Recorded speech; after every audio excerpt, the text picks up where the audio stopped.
It's all about the macro productions. What does the goddamn line say, Tony? Please do not use gendered language. Then what? I'll be arrested, put in airport jail? Well, you're going completely sideways, man. It's a big club, and you ain't in it. How dare you? Mr. Speaker, the President of the United States. I'm Chris Hansen with Dave on NBC. Jack Marius Tack-Theratrix. Hi, I'm Spartacus. Jackson, Sacramento, he, him. Steven Seagal. Sex offender guy. I'm Keith Morris. This is Muammar Gaddafi. I'm Rick James, bitch. Sorting through the lies. The hijacker's passport was found blocks from the World Trade Center crash site, if you can believe that. We cannot track $2.3 trillion in transactions. And uncovering the centuries-long plan for world domination. Learning about Cuba, having some food. Let's talk about Chinese people. Have you ever been in a Turkish prison? Swangles and weren't locked down? I have sent 6 of my Libyan missiles to blow up the Sears hardware department. Nothing could be more fun than jumping off a cliff with 2 German bisexuals. Oh, you English are so superior, aren't you? Thank you, comrade. And now, macroaggressions. That's what assholes call it. With your host, Buddy, I don't know who you are, but you're about to get chlamydia. Charlie Robinson. Hey, Whitey, where's your hat? You want to drop the blame on Charlie and say it's all Charlie's fault. He was a retard. I get some goddamn diuretic.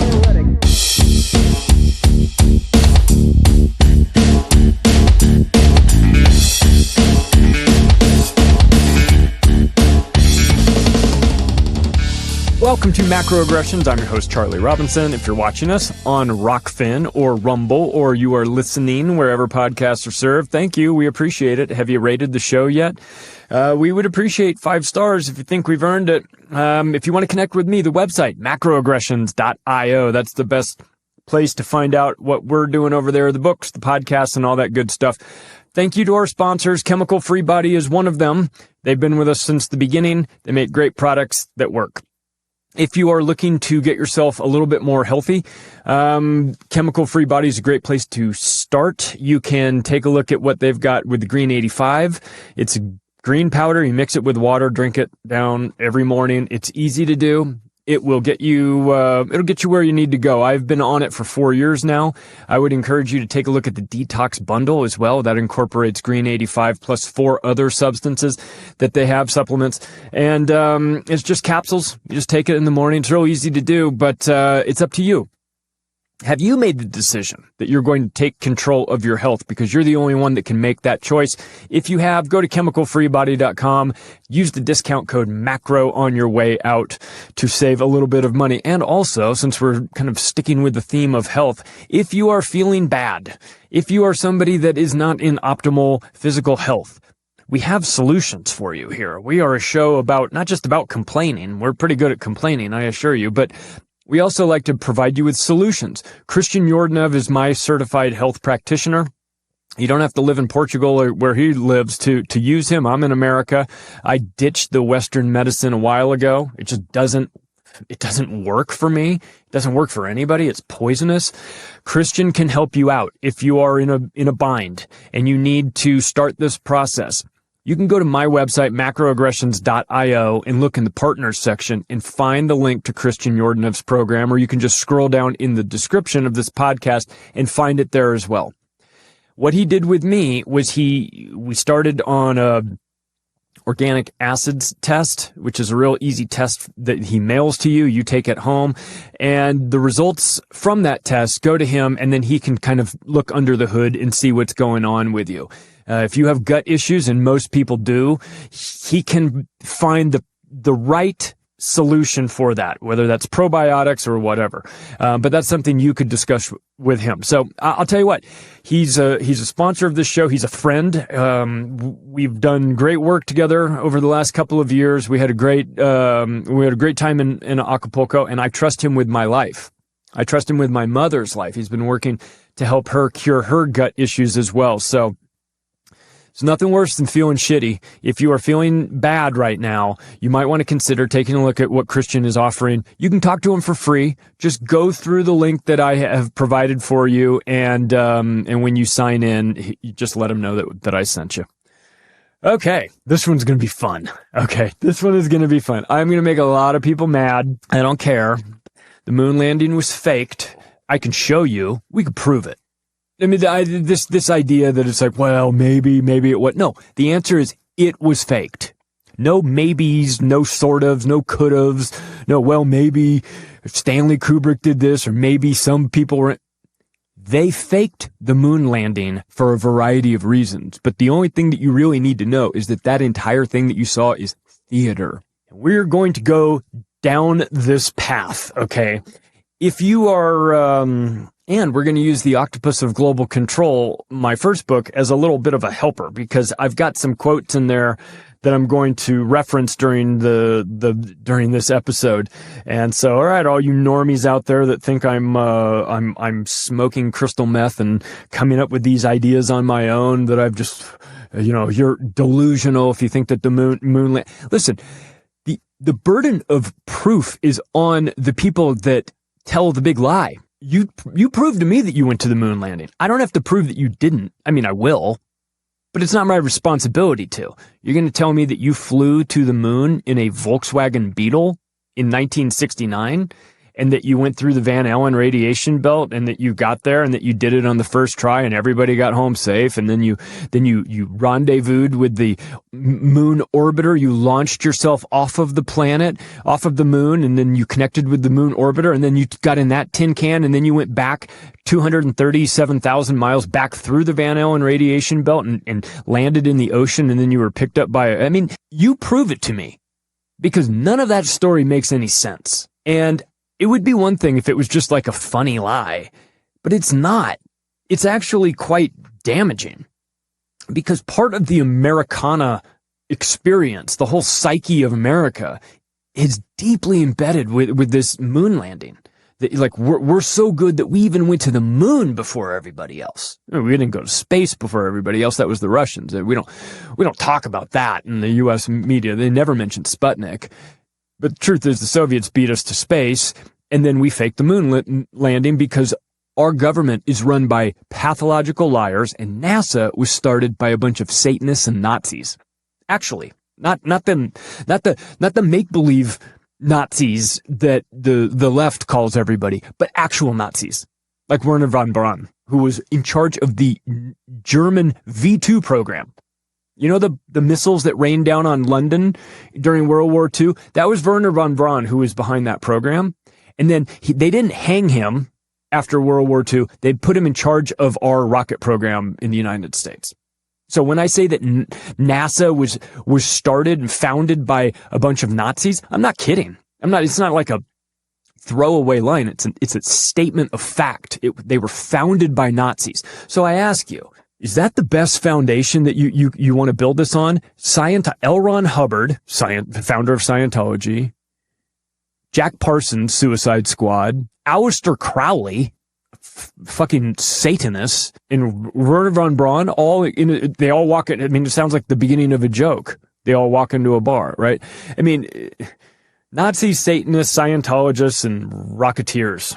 What could possibly go wrong, right? Well, let's start at this is the original conspiracy theory. I mean, along the lines of JFK. This is important. This is important. And much like JFK and 9/11 and COVID, when it comes to the moon landing, once again, the mainstream media drove the getaway car, because without them, none of these lies would stick. And it's a giant lie. Let's explore it. Okay, so NASA was started in 1958. Currently employs 18,000 people while stealing over $50 million a day from the government.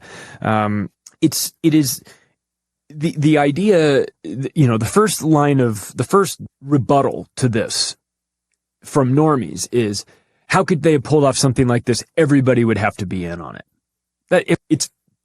First of all, that statement, how could everybody would have to be in on it, is not true. That's an assumption they make when they want to challenge your point on this, that everybody would have to be in on it. In reality, Not everybody would have to be in on it. This is structured like a military organization. Do you understand how that works? It is a pyramid structure. By design, the people at the bottom do not have access to the information that the people at the top have. They are on a need-to-know basis, and they need to know nothing. They need to sit. They were fooled too. I assure you that the people that were sitting in mission control in Houston that were reading all these things were getting bullshit readings too. Half them didn't know what was going on. The people at the top did. Of course they did. On May 25th, 1961, Kennedy said this. This is 6 weeks after the Soviets sent Sputnik into orbit, to give you perspective. I'm not going to do the ridiculous Boston accent. You can do that in your mind. I believe this nation should commit itself to achieving the goal before this decade is out of landing a man on the moon and returning him safely to Earth.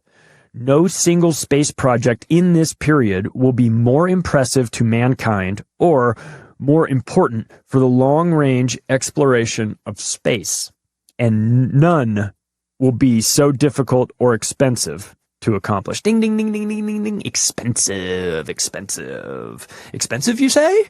Oh, you're damn right. The military information terror complex was very thirsty, and JFK just gave them all of the Jack Daniels they could drink. He gave them a blank check. Go to the moon in this decade, I mean, he's asking for trouble with this. NASA, let me describe NASA like this. NASA is one of the most effective money laundering institutions that the American empire has ever had. And they just pour money in there. Like I said, $50 million a day, every day, forever. And there's very little return on investment with it. It gives you a lot of, it makes for like you're standing within the world. It makes it seem like, you're sort of leading scientifically. But the truth is, we're really not. We're really not. This was one of the things this was a huge like make work program that all throughout the 1960s. I mean, you want to talk about, you have to also kind of look at the context of when this was happening too, in order to understand the motivations and justifications for lying about something as massive as this, is that we were in a space race, and the Soviets were we were in an arms race, really, and then that turned into a space race. And the Soviets were our big boogeyman, and we were all, everybody was concerned that they were going to kill us. Truth is, they probably never really were, but it doesn't matter, because the idea, the perception of them being a threat is all that's needed. And so that's what we did. During the 60s, there was a lot of, this was what Eisenhower warned about, the military-industrial complex. Be aware of it. And this is where we've got tons of money getting thrown away by the administration on things like this. This was the development of the Saturn V rocket. The ones that allegedly took the Apollo missions, was handled by Marshall Flight Center, and the head of Marshall Flight Center was Werner von Braun, an ex-Nazi, head of the Wehrmacht's V2 program. So anybody who's like a decorated Nazi too, not like one of those Nazis that like changed his mind halfway through and decided like I'm not down with this. No, he was on team Nazism forever, and the only reason why he is still alive is because he had a lot of information in his brain. He was literally worth more alive than dead, so that's the reason why he was alive. The lunar module on the Apollo missions was designed and built by Grumman, later merged into Northrop Grumman. You will recognize that name.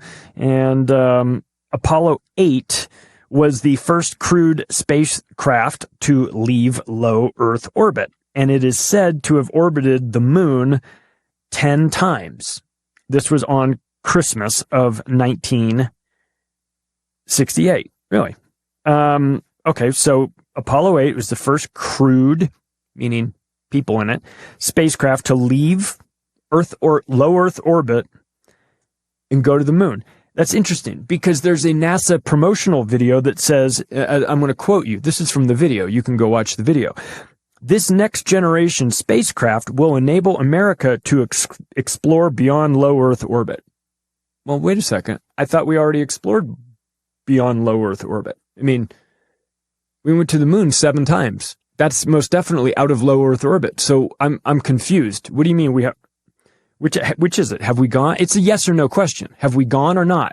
Because the sales pitch is that the new ships are going to get us out of low Earth orbit. So listen, we're going to get, I'm going to read some of these quotes. You're going to be like, oh my God. Let's first do this. Why would we do it? Why would we fake it? Right. Well, the short answer is that we are ruled by pathological liars, serial killers, pedophiles, and psychopaths. That's the short answer, is that when you're ruled by those people, the question of why would somebody lie about something this big kind of goes away. The answer is because that's what they do. They lie. But beyond that, what strategic purposes would it have had? And it's one thing to just say you're going to lie about it, but you've got to have a reason for it, right? What was the space race forced the Soviet Union to burn a lot of rubles on projects that were in reality not possible, or certainly not possible back then. But the perception was that we were doing it. Like, oh, we're already doing this stuff. And we would leak that to the Soviets and they'd be like, oh shit, we're way behind the 8 ball on this. We better catch up. The Americans are far ahead of us and they're going to do this, this, and this. And if they'll beat us in the space race. Why they felt it was so urgent to compete against America in the space race is beyond me, but they did. And this was what was going on. So we're just going to examine it. Yuri Gagarin orbited the Earth in 1961 for 108 minutes. He went up in a little capsule. Before that, they sent Russian space monkeys. The idea of like the Russians putting monkeys in, the whole thing is kind of funny.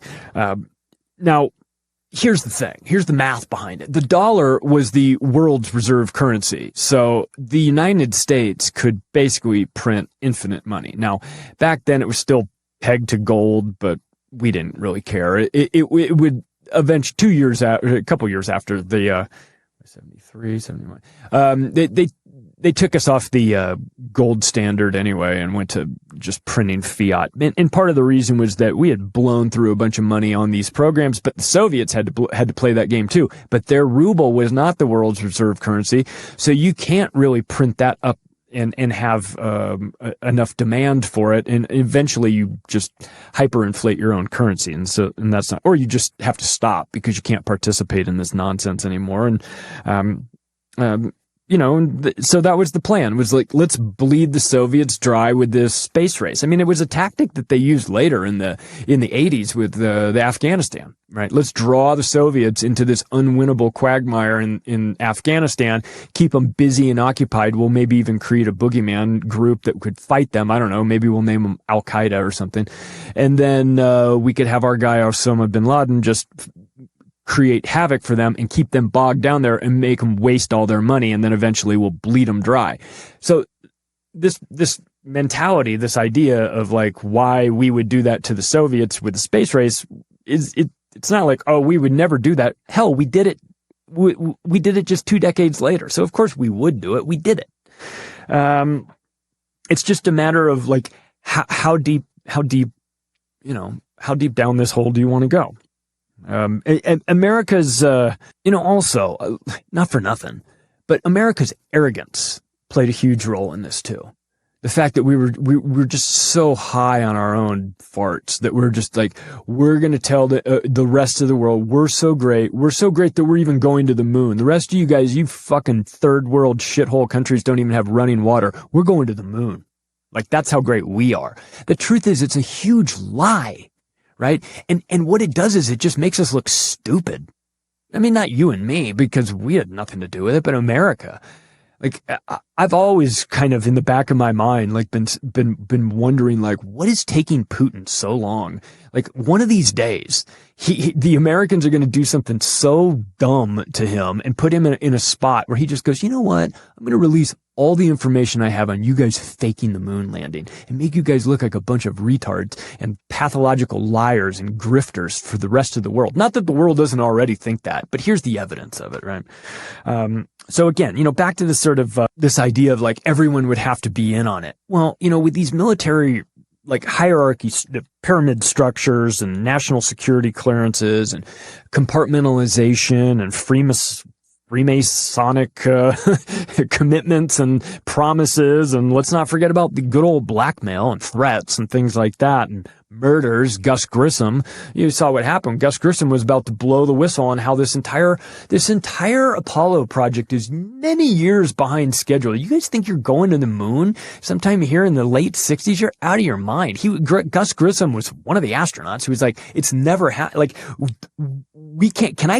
can't even communicate with the tau. He's sitting in the capsule on this launch that went sideways because they put a metal plate back in behind the dashboard there, and it sparked everything and cooked them all, right? So they murdered those guys. NASA murdered those guys because they were about to talk. People connected to Gus Grissom's family have been screaming that for years. Of course they murdered him. Why would they murder one of their own? Because he was very critical about the project, and he was saying it's never going to happen. It's never going to happen. The reason why he said it was never going to happen was because it was never going to happen. Because he knew they were faking all this shit too. But they cooked him and the other two guys in there too. And they'll do that. This moon program was top secret. Okay. The cosmic clearance, right? I mean, we're talking about the type of clearance level that nobody has at the highest decision-making point on this, right? So, and part of that, when you make it top secret, it offers plausible deniability. When people start asking questions, you could just say, I don't know. I don't know. I don't have that clearance. I don't have the sort of clearance that would know this. What's your clearance, Clarence? I don't know. I don't have the sort of clearance that was way above the president's pay grade, of course, in something like this. I don't have that clearance. So, but I'll tell you what, I'll tell you who does have the clearance. I'll tell you who might have been involved in running the filming. I mean, we have our speculation of Stanley Kubrick, and I think it's reasonable. I think it's realistic. I think it's more than likely that he was involved in it somehow. But Dr. Robert Rowe Gilruth, Director, NASA, Manned Spacecraft Center, he would have been running the filming of it. Now, whether he was in charge, he probably wouldn't have been directing it because he's not a director, but he would have been in charge of running it. He would have been the guy who would be the decision maker with regard to the filming of it. And that could have included Stanley Kubrick. Now, one of the reasons why, well, there's many reasons why, but one of the main reasons why people are so quick to say that they think that Stanley Kubrick had a role in this is because he pioneered a technique called front screen projection in his movies. And one of it's sort of it's a bit technical, and I'm not a filmmaker in a way that I could explain it. But there's basically a projector screen, and a background image is projected onto that screen, and it makes it look like you could be in a studio, but it makes it look like maybe you're out in the middle of the desert or on the moon, because it makes the horizon seem way further away. And it's a very specific technique, but if you know what to look for, you'll find it. And it has to do with a straight horizon across the bottom, and usually mountains or some sort of things blocking that view. And when you look for evidence of front screen projections in actual Stanley Kubrick films, you can find them all over the place. 2001, when they're trying to make it look like, the apes are beating on the monolith and all that stuff. There's front screen projection everywhere. If you're unfamiliar with it, you just look it up and you can see what I'm talking about. And that is all over the moon pictures. It's all over. And the films too. It's all front screen projection. You can just take one. If you know what you're looking for, you look at the moon footage and you go, oh, it's all fake. Not to mention, they shot different scenes in front of the same exact mountainous ranges. So you find inconsistencies with something like that. So front screen projection was used in the filming of the moon landing, and Stanley Kubrick pioneered front screen projection.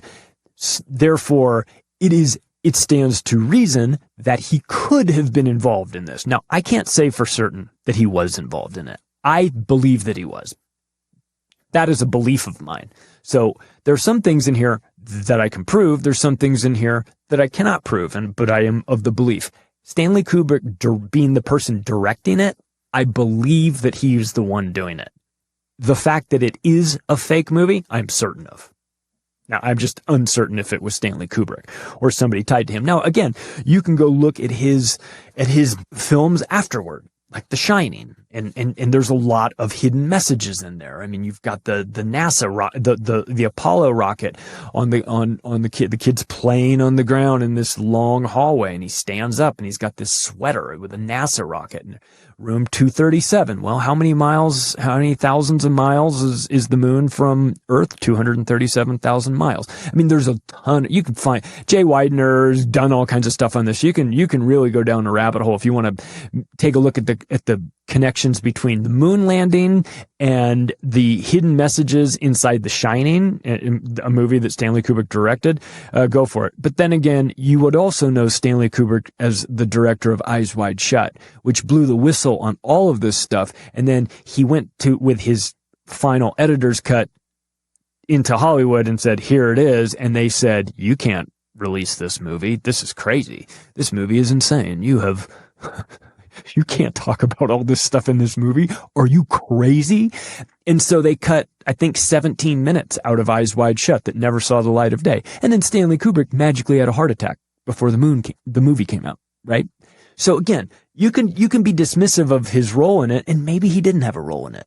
But I guarantee you he was an advisor in some way, because his techniques are all over this. And let's start there. I'm going to go over a partial list of the problems with the story, because if I did a full list, this would be a 5-hour podcast, and nobody wants that. Now, it's already going to probably be too long. But since we're talking about front screen projection with regard to the layouts of how it was shot, let's stick with the topic of photography. Photography in this is a total mess. Okay. It's their Achilles heel. It is the thing that made people start to question it, because you have alternative light sources. You have to understand, when you're standing on the moon, there is one source of light. It is the sun. If the sun is, say, at 2:00 in the sky, so to speak, that sunlight will come in at that angle. And that should be the only light that is coming in at that angle. If you see light, I should say, that is coming in at a different angle, that's artificial light. And there was no artificial light on the moon. They said that, not me. Now, if Neil Armstrong had said, well, actually, we want to set up a bunch of external lights just so that we had enough lights, that would explain some of it. They never said that. You know why? Because they never claimed that there was external light. They only claimed that there was light from the sun. So in these pictures, you can see light coming in from two different angles, which is automatic disqualification on the film. Automatic. But that's just the beginning. I mean, that's really just the beginning. They've run these pictures through AI bullshit detectors, and they light them up like a Christmas tree. I mean, there's so much fuckery in these photos that everything has been doctored. Everything has been painted over. There's massive questions about that. The specially made Carl Zeiss camera lens has etched brackets. When you look at those pictures, you'll see these like markers that look like to try and give you depth and line up the shots a little clearer. You'll see these markers. Those markers are on every photo. And the reason why they're on every photo is because they're not added after the fact. They are etched into the lens itself.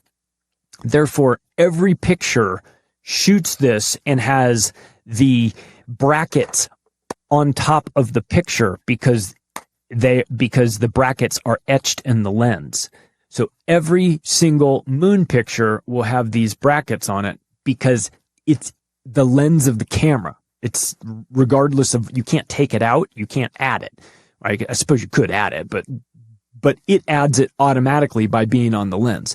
When you look at some of these moon pictures, some of those etchings are behind the astronaut, which is impossible unless the astronaut has been astronaut has been added over it.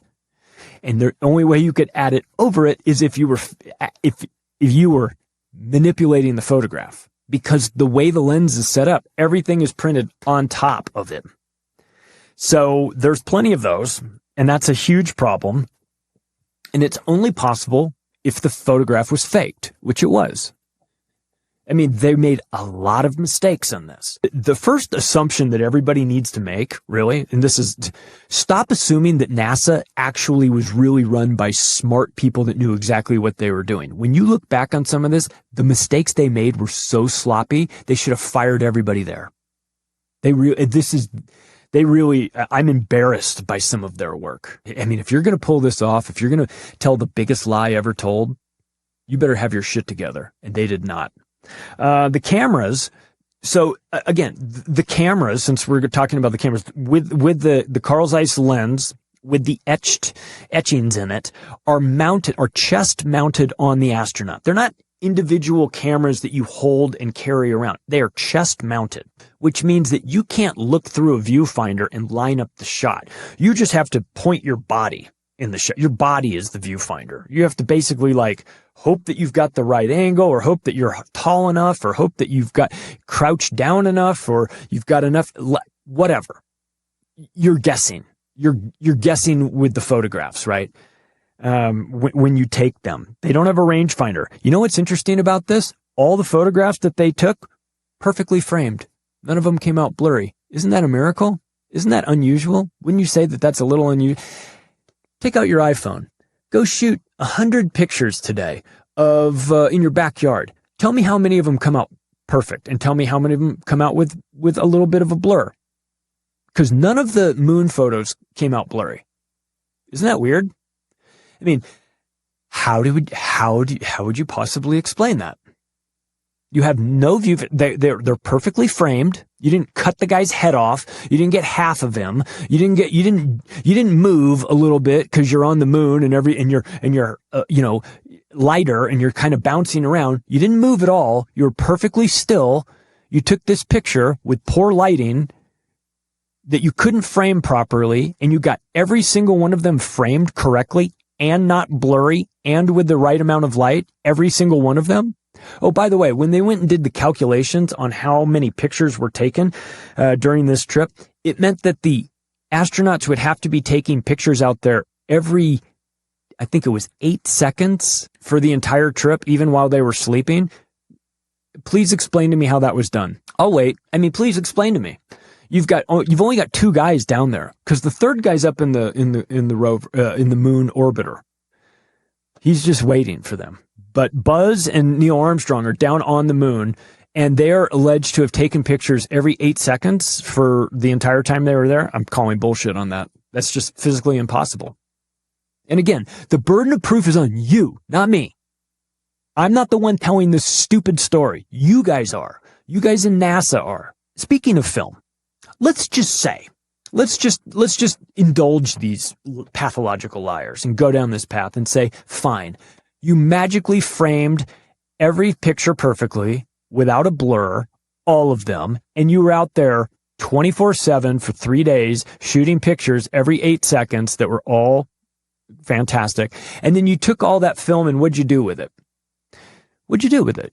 Where'd you go? Did you go home? You went home with it, right? You got on the spaceship that launched off and connected with the moon orbiter while the camera that was allegedly left on the moon's surface panned up at the exact perfect speed at the right time to film that legendary picture of the moon lander launching itself straight up so that it could reconnect with the orbiter, and then they could together, all 3 of them, then go back to Earth. Did you see any jet wash from that when it launched itself up? Did you see any dust blow into the camera? Because none did. Why is that? If you had a thruster going from your capsule and you were launching yourself from the moon straight up where you could connect with the moon orbiter, how come there isn't any thrusting blowback of sand and dust and everything that was underneath the rocket if you were using that much thrust, yet there wasn't? How come you can see a string? How come you can see a string? I'm going to say that again. How come I can see a string when I watch the video? I can see the reflection from a cable that's yanking that thing straight up. That's the only explanation for there not being any jet wash, for it not blowing the camera and knock the camera over or anything like that. Framed it perfectly once again. But again, let's get back to the film. You get back in you magically get yourself up to Michael Collins, who no doubt who's been talking to himself for 3 days as he circles the moon waiting for you guys. And then you guys go back towards Earth. And then you go through the Van Allen radiation belt. A radiation belt that is so dangerous, it extends from about 25,000 miles, about 1,000 miles from Earth out to about 25,000 miles. You have to go through that whole thing. This is the thing that I would like to read you.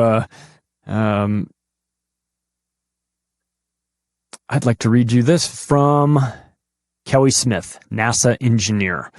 Now, this was what he said discussing the upcoming Orion missions in 2014. As we get further away from Earth, we'll pass through the Van Allen radiation belt, an area of dangerous radiation. Radiation like this can harm the guidance system, onboard computers, and other electronics on Orion. Naturally, we have to pass through this danger zone twice. Once up, once back. But Orion has protection. Shielding will be put to the test as the vehicle cuts through waves of radiation. Sensors aboard will record radiation levels for scientists to study.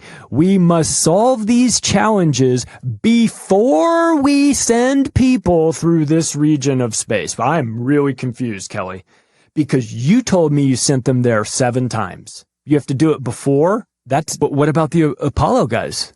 What do you mean you have to figure these challenges out before you send people through this region of space? You told us you did it 14 times. Speaking of this region of space, in the official story, here they come in that capsule back from the moon through the Van Allen radiation belt that is going to damage the onboard computers and electronics unless they figure this out, not to mention cook everybody that's in there. Let me ask you a question. What happened to that film going through the Van Allen radiation belt? What happens to your film if you run it through the X-ray detector at the airport? Back when we used to have like film cameras and everything, what happens to it? Gets exposed, doesn't it? Every single one of these alleged photographs that they took on the moon would have been exposed by the Van Allen radiation belt. If it's dangerous enough to put the shielding to the test and to the onboard computers and other electronics, as explained by NASA engineer Kelly Smith in 2014 on camera, presumably not with a gun to his head off camera. Explain it. Yeah, it's quite something. The film speed, the camera film speed was slowed down to manipulate the perspective of the weight of the moonwalkers. Right? When you watch that they're not bouncing around at 1/6 Earth's gravity. They've slowed the film down. That's the reason why it looks like they're bouncing around there. Because when you speed the film up to a normal speed, it looks like they're just jumping. Looks like normal. Looks like you and me doing it. You know, like if you're in some sort of sound studio somewhere, like maybe you were filming a movie or something, and you know, just like that.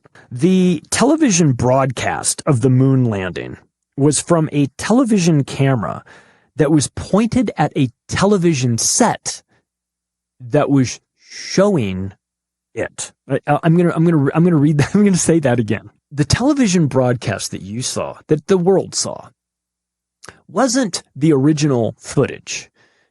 What they did, and follow me on the logic here, and if you can explain the logic, please let me know. There was a television set that was in the Johnson Space Center, and they set up a 16 millimeter television camera pointed at the television set. They played the moon landing on the television set and then filmed it with the 16 millimeter camera and sent that footage as the live feed. Now, why would you do that? Why wouldn't you just feed it straight in? Why would you take a photograph of a photograph? Why would you take a video of a television show? And the answer is because it automatically degrades the quality by one deviation. It's a photocopy of the original, but it's not the original. So when you see it, you're like, oh, it's really grainy, and here comes Neil Armstrong down the ladder and everything, and it looks kind of grainy and everything. Well, they could have given you a better quality video of it, but then you would have seen it was how fake it was. So it had to be grainy, and that's what they did. Soil samples and rocks that they have brought back from the moon. Oh, you know what? They've turned out to be fakes. Yeah. We gave petrified wood to the Dutch Museum. Told them it was a moon rock. They tested it and found out that it was petrified wood. This is publicly available. You can go look it up. So we are passing off petrified wood as actual moon rocks. So, I mean, my question is, why would you do this if everything's on the up and up? I mean, if you just have tons and tons of moon rocks at home or in NASA vaults, why not grab one of those and give it to the Dutch Museum? Why'd you give them petrified wood? Because you don't have moon rocks. Because the whole story's a lie, told by liars who feel very comfortable lying to you about everything and anything. They don't care about you. The lunar rover. Get the fuck out of here with the lunar rover. Okay? Stop it. The playing golf on the moon. They hate you. They hate your guts.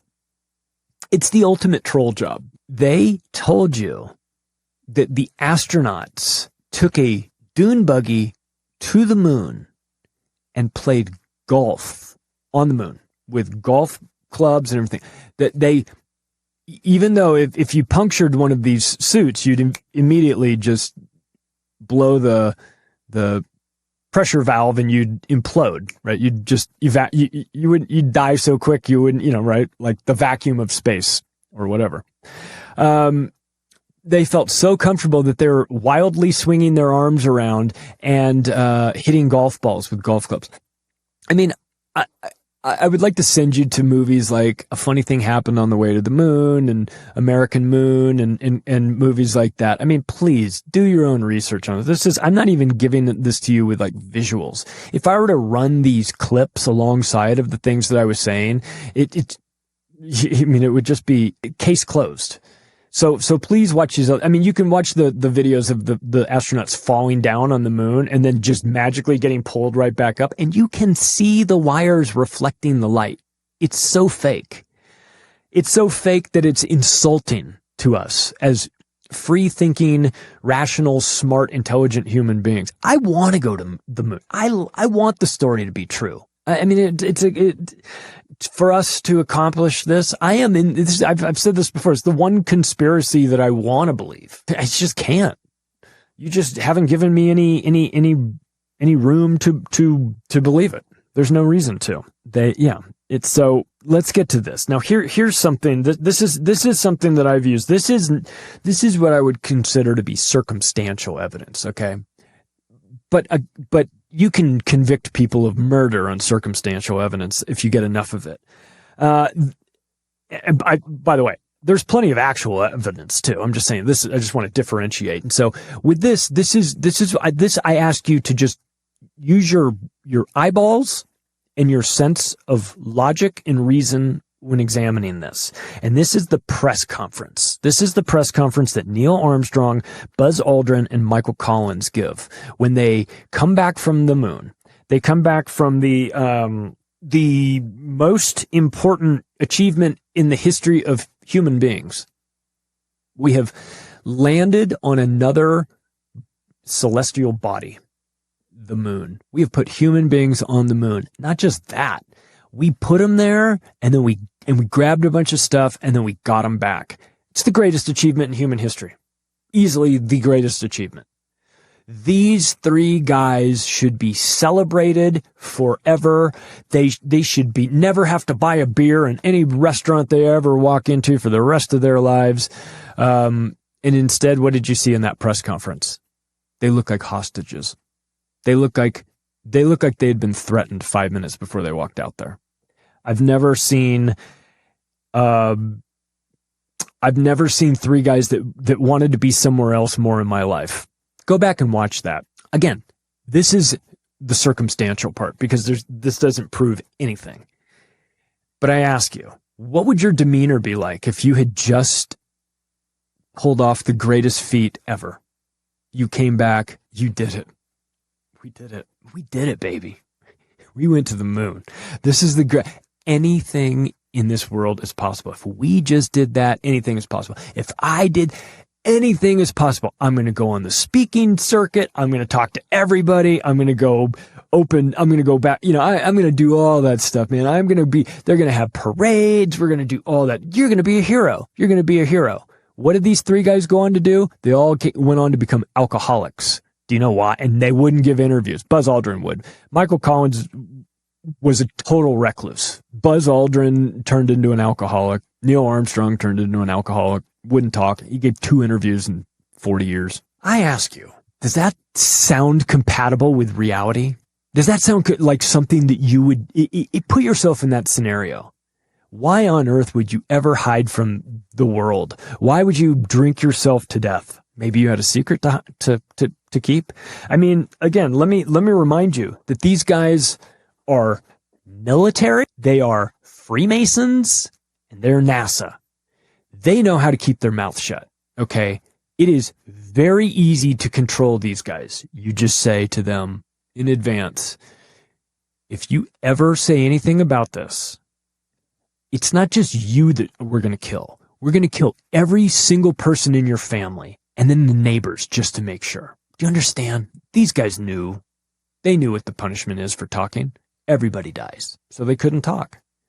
I bet they wanted to, but they had a dark secret. I want to ask you something.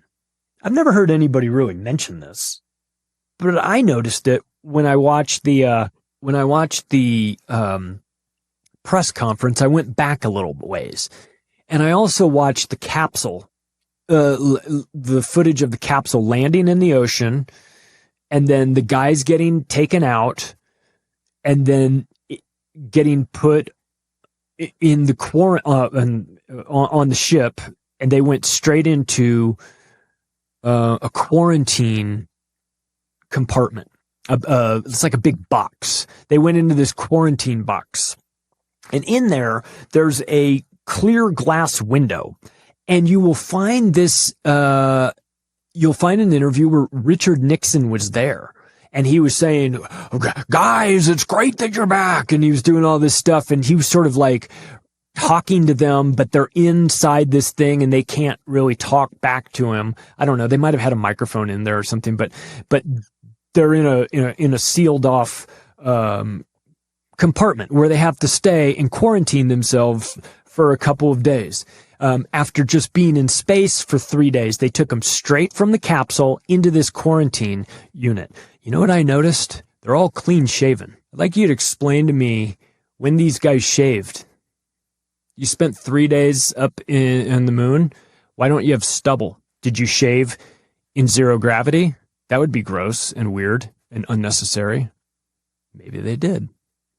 But when they got in when Nixon was there at the capsule, visiting them in the isolation tank where they're all clean shaven, which would fit with military regulations, right?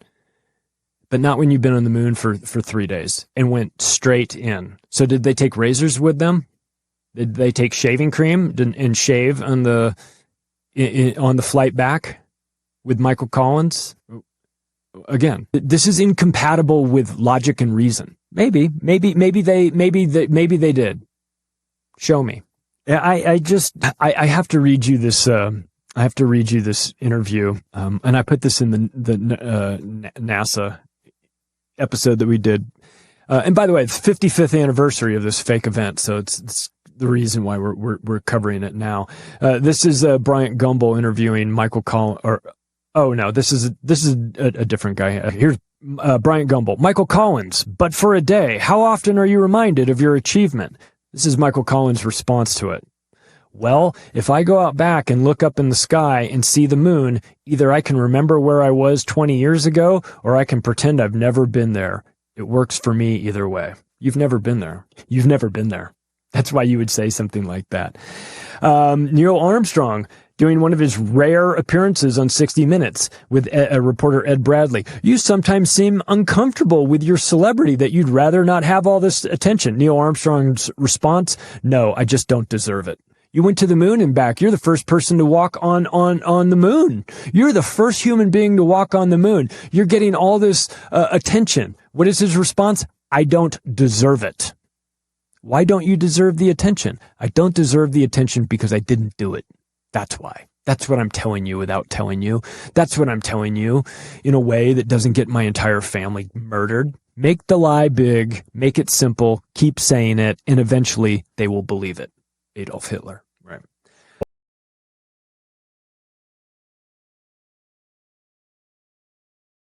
All nonsense. Dr. Stanislav Pokorov, General Director, Project DMSK, DMSK, Russia. He looked at the rocket launch frame by frame and calculated that the rocket could not generate enough thrust to lift the weight cited, 46 tons, but rather a maximum of 28 tons. That will get you into orbit, but he said it won't get you to the moon and back.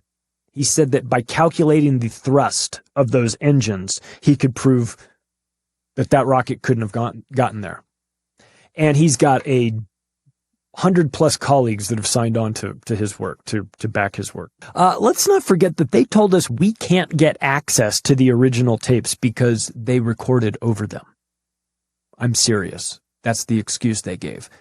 When back in the late 60s, you have magnetic tapes, right? It's like, think of like a little primitive VHS cassette, a VHS tape back in the old days. We old people used to have, had the VHS. And if you wanted to record a baseball game or the A-Team or something, you'd push it and it would just record on this videotape. And then after you got done watching it, you could record over it. It would degrade the quality, but you could record over that VHS tape and put a different game on there or whatever. And so that was sort of, all of us are familiar with that process of recording, whether it be a cassette tape that you're listening to music on or recording a VHS television show or something like that. We're familiar with that process of recording something onto tape and then having the option later, if we needed to record over it. So I want you to know that what NASA said was that they don't have access to the moon landing tapes because they decided to record over them. And I want you to try and make sense of that however you can and take as long as you need. That an agency that gets $50 million every single day decided that all of a sudden they're shopping at the dollar store. All of a sudden they're budget conscious.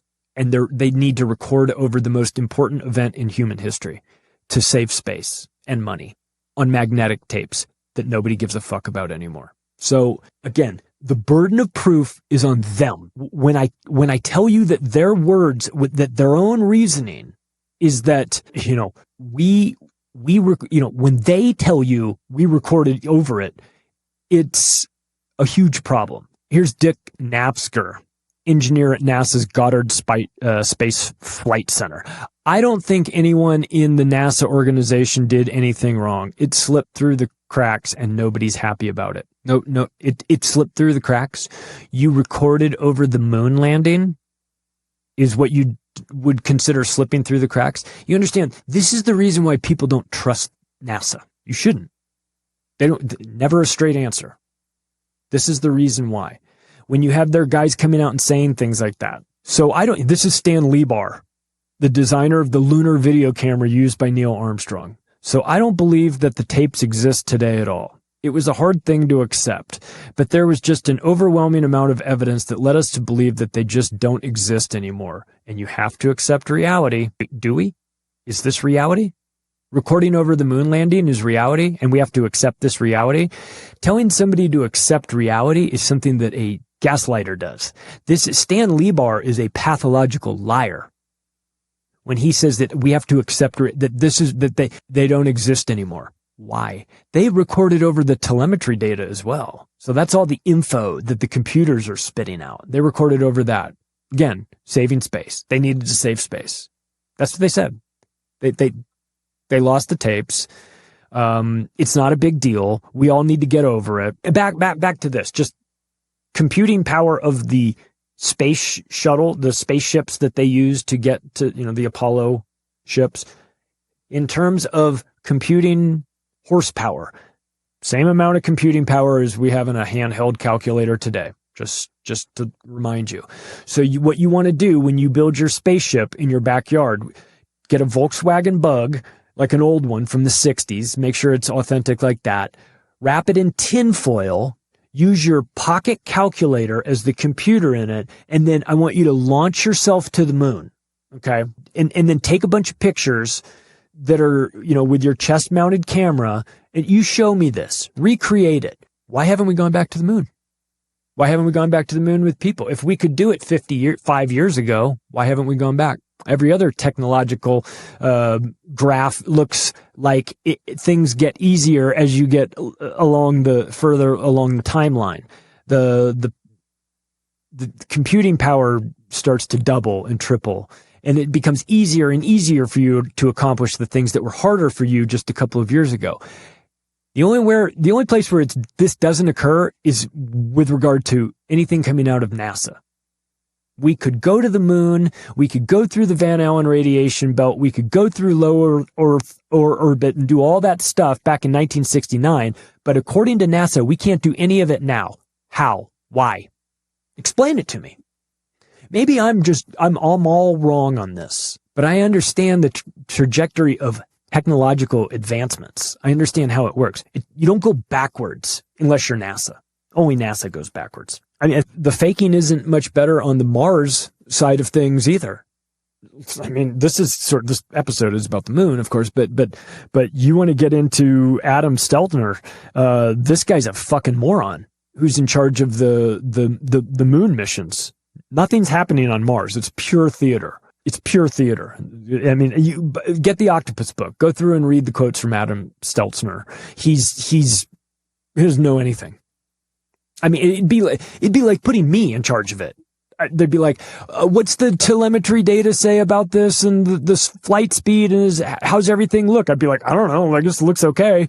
That's his answers. His answers are like that. They're fake. They've been faking the International Space Station zero-G interviews for years. Have you ever seen the video clip of George H.W. Bush in a wheelchair? This is in the, I don't know, 2010s maybe, 2015 maybe, sometime in that era. And they're pushing him through the Houston Center, the Houston NASA Space Center. They're kind of giving him a tour, and as they're giving him a tour, you can see all these people like all sitting at their monitors and a big TV up there, like if you're at a Vegas sports book, where they've got like the big, almost like movie theater size screens up there. And as he's coming through, and they're filming his arrival at the Houston Center, as they're coming through, if you look at the big picture, the big video that's on the screen and going in the background that they clearly didn't notice was happening, they're in the process of interviewing a so-called astronaut from the ISS, and you can see the blue screen behind him. You can see that he's in front of a blue screen. And you can tell it's a blue screen because the screen that is being projected on, like I said, is like a movie theater size screen. So it's huge. It is unmistakable. Find that footage. I mean, they're faking the ISS. There's bubbles in the videos. There's all kinds of anomalies. It's just fraud. So the question is, what are they doing? What are they doing? NASA is never, ever to be trusted. All they do is wash money for the military industrial complex. That's their job, and create fake space stuff. If you ever hear some guy talking to you about super soldier programs or 20 and back programs or fighting insectoids on Mars and all that stuff, automatic disqualification. If you're talking about how a super soldier program is true in jump rooms to Mars and is brand, automatically you go to the penalty box. If you're talking about that stuff, you have got to stop it. You're discrediting yourself. You're embarrassing yourself. If you're talking about secrets, I'm not talking about secret space program. There is an alternative to NASA that is very real. That's not what I'm talking about. I'm talking about the grifters that talk about the super soldier programs and all that stuff. That's total nonsense. If you didn't figure it out already, those people need to be institutionalized because I think some of them actually believe it. Corey Good's been put up on the stand. He had to admit that he made up the whole thing. I mean, he was found guilty. I mean, it's all fraud. David Wilcock, same thing. All these guys are grifters. Shout out to Hidden in Plain Sight podcast. my friends over there. They've been on the show before. I love them. They're going to put David Wilcock in the nut house. I swear. And it's about time. Listen, let's wrap this up. Because the truth is we could go on and on and on. And this is one of those episodes where it really does probably pay to have a visual component to it as well, because then I could be pointing to things. And since this is mostly audio, most of you people get it from audio, we'll skip that. You're on your own to research it. You can pull up a million different videos and find the things that I'm talking about. But it's important to remember that these astronauts all come up through the same sort of military structure. You're not getting an astronaut that's like, it's the Krista McAuliffe who's just some school teacher. I mean, all those, we'll do an episode on the Challenger at some point. The fakery behind that and how all those people are still alive, magically working in academia. But again, it just goes to show you that nothing that NASA says should be trusted on any level at all. America did not win the space race. America did not land the first people on the moon. America did not land Neil Armstrong and Buzz Aldrin on the moon. All these people that walked on, every single one of those people that claims to have walked on the moon are all 33-degree Freemasons. Every one of them. So stop it. I'm not buying the lie. Nobody's buying the lie anymore. And now we're starting to see, that's how secrets are kept. You understand how it is. How could these guys, they would have wanted to talk. Of course they would have wanted to talk. Buzz Aldrin's trying to talk. They tried to tell us. They've been trying to tell us. Non-verbally, they have been trying to tell us. That press conference was the first time the non-verbal message was sent. Clenched jaws, closed fists, watch that. And Neil Armstrong looks like he wants to throw up during that press conference. They're tapping their pen on the desk. They look like Buzz is just tapping his pen and looking down at it. Like he wants to be anywhere else but there. Why? Because he knew. He knew that for the rest of his life, he was going to have to keep that secret, or else his life would be over. Keep that secret or die. And by the way, you better keep that secret. As long as you keep that secret, you keep your family alive. A lot of reasons to lie about it if you're these guys, right? I would bet that they have guilt. Once again, that's an assumption. I assume that they have guilt. Maybe I shouldn't assume that. But it's just important that we understand that we faked the whole thing. America faked it. And it's such a disgrace. And it's so insulting and embarrassing. And someday it will be common knowledge that we faked it. And I think that some of these guys have wanted to tell us, but they just couldn't, because it was their job to tell the biggest lie ever told. If you like this episode, you can take the additional step right now of sharing it with your friends and family. You want to trigger grandma? Send her the moon episode. That'll freak her right out. That'll piss her off. I mean, Thanksgiving will never be the same. But if you want to connect with me, the website, macroaggressions.io. Thanks, everybody. I'll talk to you again soon.